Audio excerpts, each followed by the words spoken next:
দেখি রান্নাঘর না দোহান।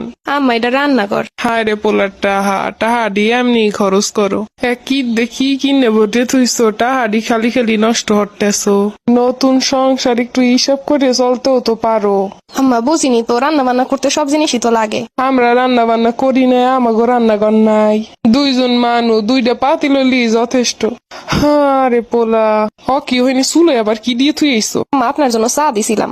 এই দুহারটার হালে কেউ চা খায়? কোনো হিসাব নাই, কোনো হিসাব নাই। ভালোর জন্য চা বানাইতে গেলাম, এটাও দোষ হয়ে গেছে। পোলার টাকায় জীবনে কোনো কিছু একটা কিনি নাই, পোলারে কোনোদিন কিছু আনতে কই নাই। সংসার করে খাইবো, টাকা পয়সা লাগবো, আর হেই টাকা এমন করে ভাঙতাছে কোনো হিসাব নাই। পোলাডার কষ্টের টাকা কেন যে আইতে গেলাম, এই সবার সোহে দেখে সহ্য হইতাছে না। দূরে আসলাম, ভালো আসলাম, যা করতেছিল পোলাডার এইসব কষ্ট দেখে আর সহ্য হইতাছে না।